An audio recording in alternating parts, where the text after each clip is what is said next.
Topic that is maintenance of land records. ठीक है, maintenance of land record. अब देखिए इसमें क्या हुआ।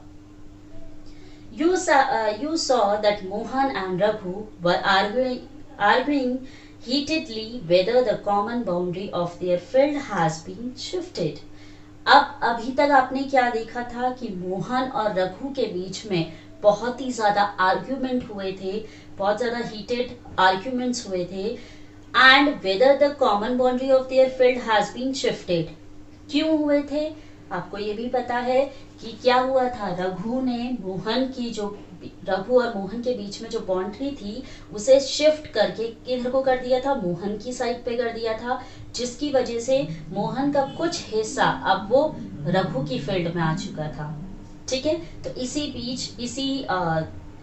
इसी मुद्दे को लेकर के उन दोनों के बीच में काफी ज्यादा आर्ग्यूमेंट्स हुए थे, लड़ाइयां हुई थी। Isn't there is a way by which they could settle their dispute in a peaceful manner? क्या आपको लगता है कि वो दोनों आपस में प्यार से बैठकर अच्छे से एक इन अ डिसेंट वे और पीसफुल वे वो इस मुद्दे को या इस डिस्प्यूट को या इस लड़ाई को सॉल्व कर सकते थे? क्या आपको लगता है ऐसा? Are there records that show who owns what land in the village? क्या आपको लगता है कि कोई ऐसा रिकॉर्ड रखा जाता होगा गांव के अंदर कि अगर गांव के अंदर मीन्स जितनी भी जमीनें हैं, ठीक है, मान लीजिए जितने भी फील्ड हैं या जितनी भी लैंड है, उनका क्या कोई रिकॉर्ड रखा जाता होगा कि ये लैंड इस पर्टिकुलर पर्सन की है या ये सेकंड लैंड इस पर्टिकुलर पर्सन की है? क्या इसका कोई रिकॉर्ड मेंटेन किया जाता है?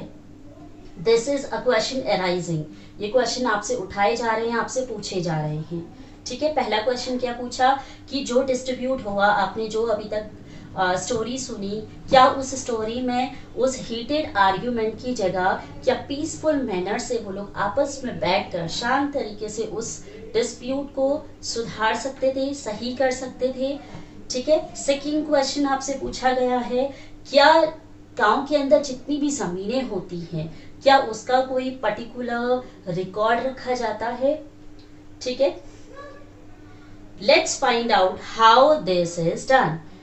अब यही सब चीजों के आंसर हम आगे जानते हैं। ठीक है, कि आगे कैसे क्या क्या होता है। So measuring land and keeping land record is the main work of patwari. Basically जो लैंड का मेजरमेंट होता है, मतलब कितनी जमीन किसकी है, ठीक है, कीपिंग लैंड ऑफ रिकॉर्ड मतलब कितनी जमीन किसकी है, इस सारी ही चीजों का रिकॉर्ड बेसिकली कौन रखता है? पटवारी रखता है। कौन रखता है? पटवारी। आपसे ये क्वेश्चन पूछा जा सकता है। I will ask you that question, who is keeping the record of the village land? तो you will give the answer who is patwari. Patwari is the only one who is keeping all the records of the land. ठीक है, so the patwari is known by different names in different states.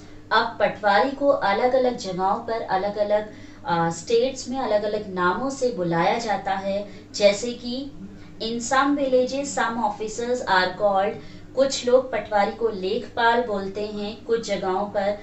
In other Congo, कुछ जगहों पे Congo बोला जाता है, कुछ जगहों पर कर्मचारी बोला जाता है और कुछ जगह पर विलेज ऑफिसर्स बोला जाता है। ठीक है, तो पटवारी को अलग अलग नामों से डिफाइन किया जाता है।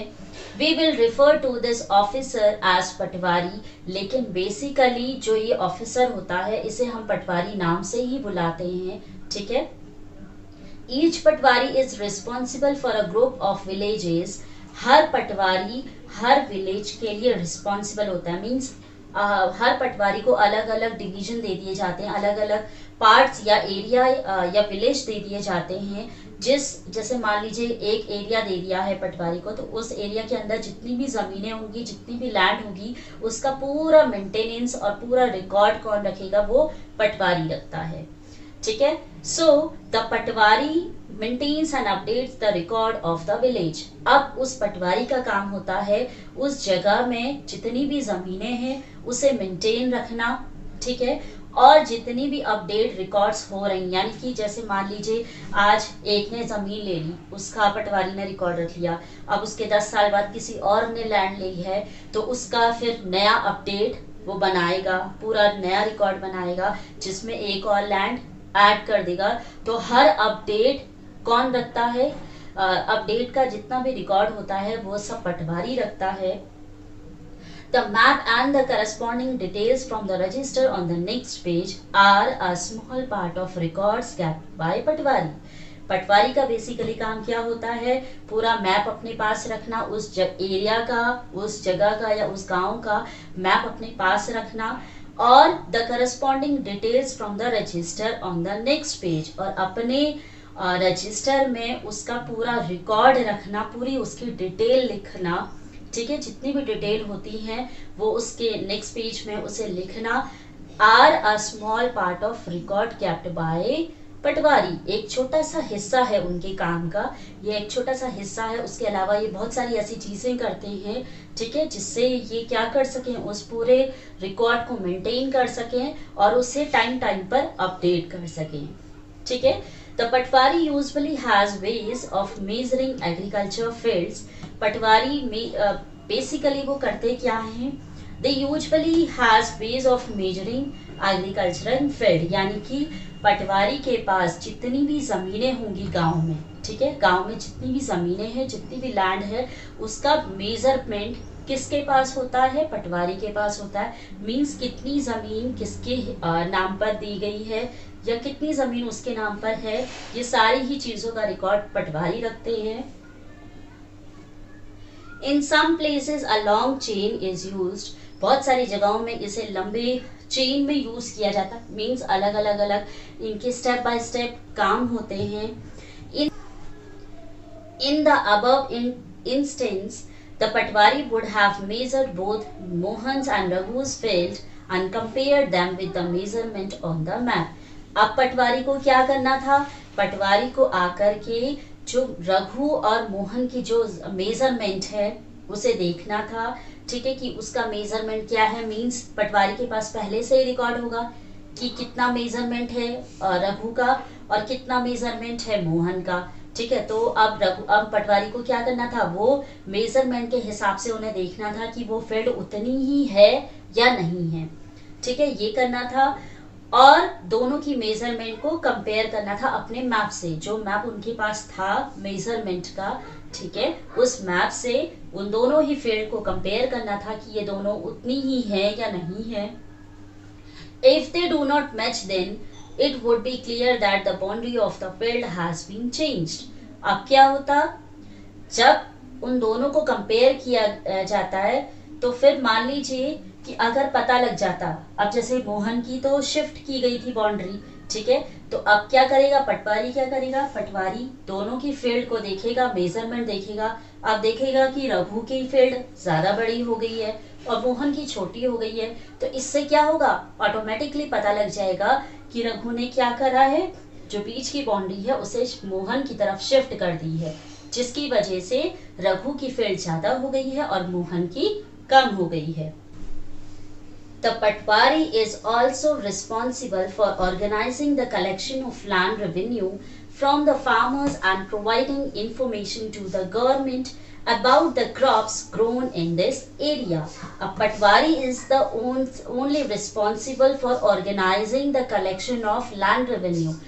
लैंड रेवेन्यू यानी कि जमीन का जितना भी रेवेन्यू मिल रहा है, यानी कि जितना भी पैसा मिल रहा है, ठीक है, उसका पूरा कलेक्शन जो होता है, ठीक है, उस लैंड रेवेन्यू का जितना भी कलेक्शन होता है उसे ऑर्गेनाइज करना, ठीक है, ऑर्गेनाइज करना, और साथ ही साथ providing information to the government about the crops in this area. और गवर्नमेंट जो भी मतलब सारी इंफॉर्मेशन देना जो गवर्नमेंट दे रही है, यानी कि गवर्नमेंट जैसे कई बार सीड्स वगैरह या क्रॉप्स वगैरह देती है, ठीक है, या फिर बताती है कि कैसे ग्रोन करना है, तो ये सारी ही चीज़ों की डिटेल देना, सारी चीज़ों की इंफॉर्मेशन देना किसका काम होता है? पटवारी का काम होता है।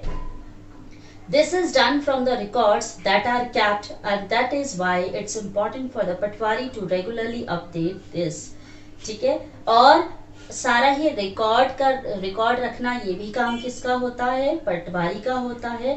That is why it is important for patwari, इसीलिए पटवारी के लिए ये बहुत जरूरी है कि वो रेगुलरली क्या करे, सारी जमीनों को अपडेट्स करती रहे। फार्मर्स में change the crops grown on their field और someone may dig a well somewhere and keeping track of all this is the work of revenue department of the government।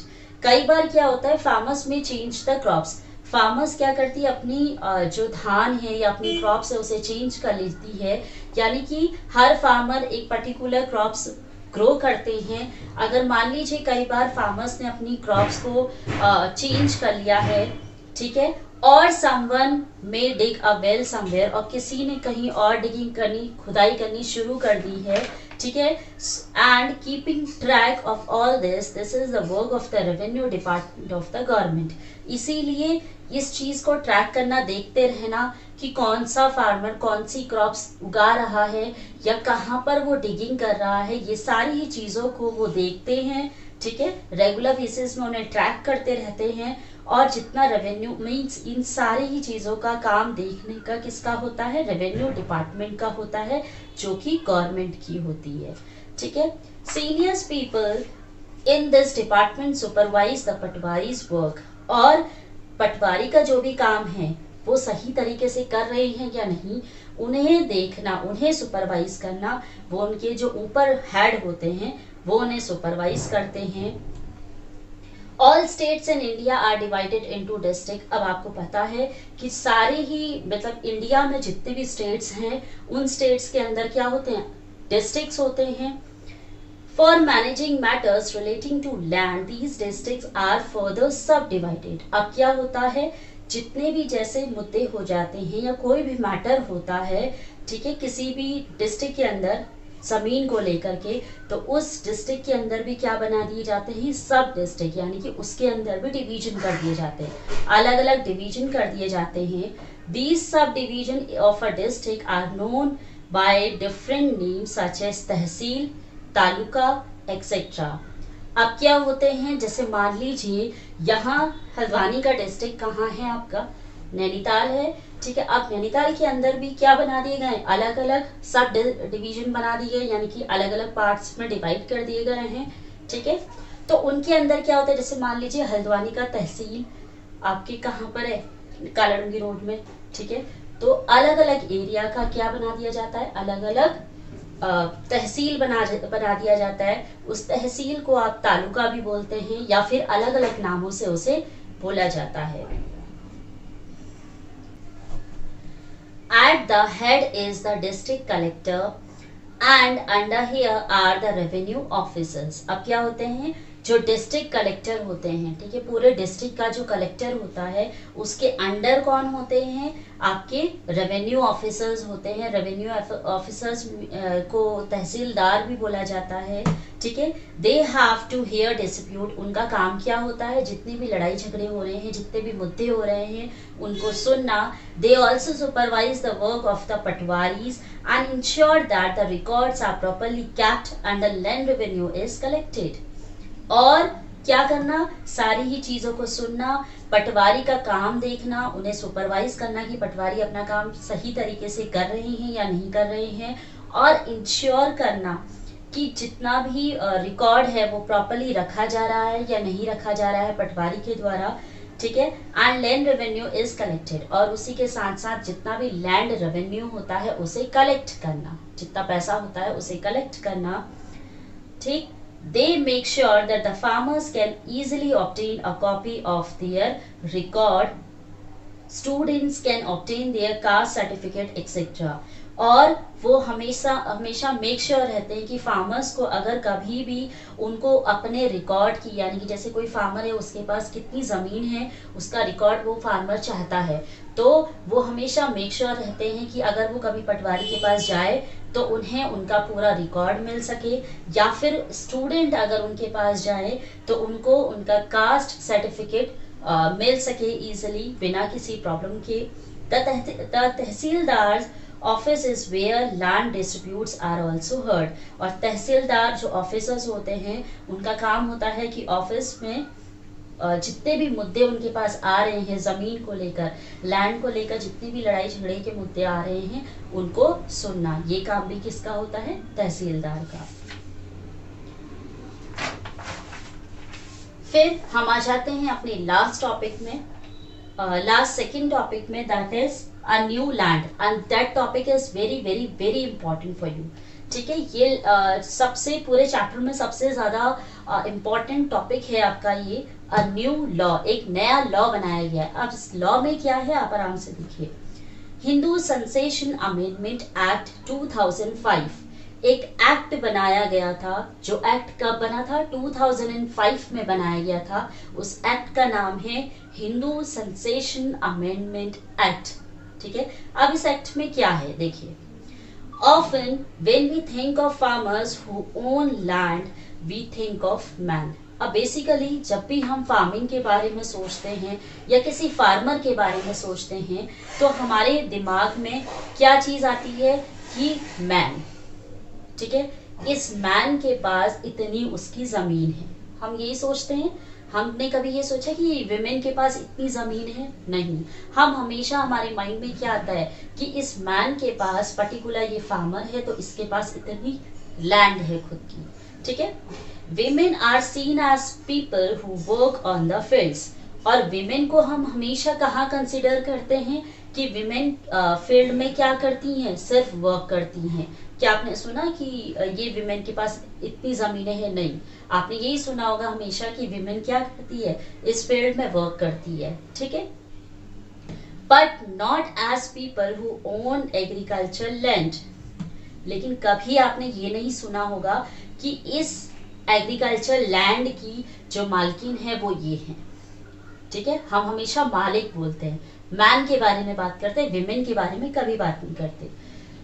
So till recently in some states Hindu women did not get a share in the family agricultural land. अब recently कुछ states में सुनने को मिला कि जो Hindu women's हैं, मतलब हिंदू में जितनी भी विमेन्स हैं उन लोगों को उनकी जो फैमिली में जो लैंड है, खेती बाड़ी, फार्मिंग वाली या एग्रीकल्चरिंग वाली जितनी भी लैंड है उसमें कोई भी हिस्सा विमेन को नहीं दिया जाता है।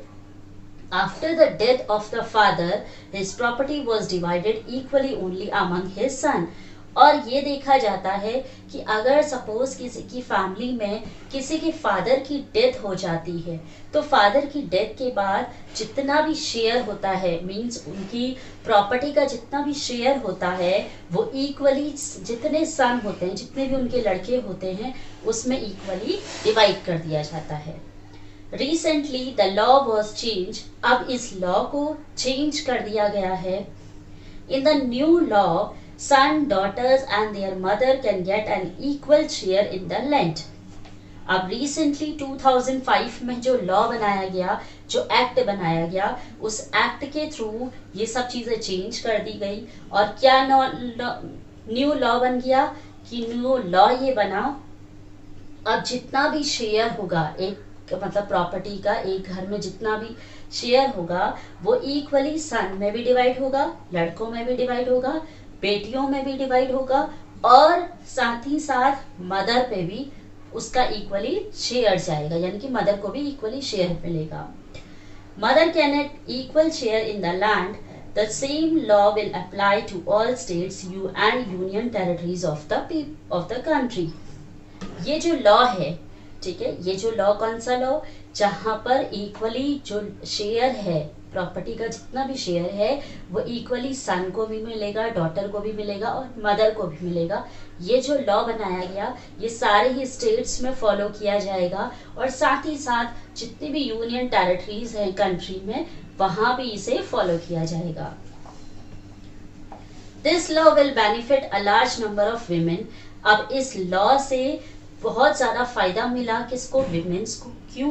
क्योंकि पहले से विमेन्स को या डॉटर्स को या मदर्स को कभी भी कोई शेयर नहीं मिलता था, लेकिन इस लॉ के बाद अब उन्हें भी इक्वली शेयर मिल सकता है। For an example, Sudha is the eldest daughter of an agricultural family.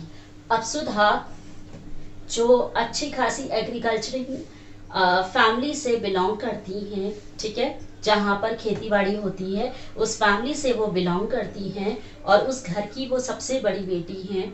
She is married and lives in a neighbouring village, और उनकी शादी हो चुकी है, शी इज मैरिड, और वो एक पास के ही गांव में रहती हैं। After her father's death Sudha often come to help her mother with the farming work, और सुधा की फादर की डेथ हो जाने के बाद सुधा हर रोज अपनी मदर की फार्मिंग में मदद करने के लिए रोज वहां आती हैं, उनके साथ काम करती हैं। Her mother has asked the patwari to transfer the land and enter her name along with the names of all the children in his record, और उनकी जो मदर हैं, सुधा की जो मदर हैं, उन्होंने पटवारी से पूछा, मतलब पटवारी से बोला कि आप क्या करिए, जितना भी मतलब जो लैंड का जितना भी हिस्सा है, जमीन का जितना भी हिस्सा है, उसे आप क्या करिए, ट्रांसफर कर दीजिए, एंटर हर नेम, उसका नाम भी ऐड कर दीजिए, along with the names of all children in this in his record, यानी कि उनका नाम भी उस रिकॉर्ड में, ठीक है, रिकॉर्ड कर दिया जाए ताकि उनको भी इक्वल शेयर मिल सके। Sudha's mother confidently organizes the farming with the help of the youngest brother and sister. सुधा की जो मदर है वो कॉन्फिडेंटली फार्मिंग में पूरा ऑर्गेनाइज करती हैं और अपने बच्चों की मदद करती हैं, चाहे वो छोटे भाई हों या बड़ी उनकी बहन हो, मीन्स जितने भी उनके बच्चे हैं वो उनकी इक्वली मदद करती हैं। Similarly, Sudha also lives with the assurance that if she ever has a problem, she can always depend upon her share of the land.